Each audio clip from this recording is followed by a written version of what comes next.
Welcome to Luca is a Billionaire, where the only thing I invest in is your answers. In this video, I will explain how to get bubbles out of vinyl. First, it's important to identify the type of bubble you're dealing with. Small, tiny air pockets might resolve themselves over a few days. However, larger, more stubborn bubbles will definitely need a bit of intervention. We'll cover the right tools and techniques to make your vinyl look perfectly smooth. For those smaller, common bubbles, a simple needle or pin is your best friend. Just a tiny puncture allows the trapped air to escape. Then, use a squeegee or a felt-tipped applicator to gently press the air out and smooth the vinyl down.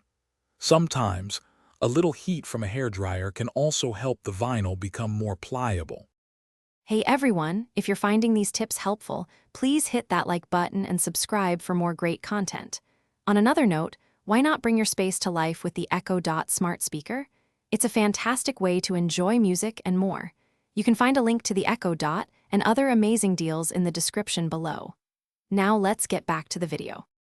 When you encounter a larger, more persistent bubble, a small incision is often necessary. Use a very sharp utility knife to make a tiny cut, perhaps 1/4 of an inch, in the center or edge of the bubble. Then, with your squeegee, carefully push the air towards that opening. Finish with some gentle heat to help the vinyl re-adhere perfectly. Prevention is always better than a cure. Ensure your surface is impeccably clean before applying vinyl. Even tiny dust particles can cause bubbles. Apply the vinyl slowly and consistently, using your squeegee as you go to push out air.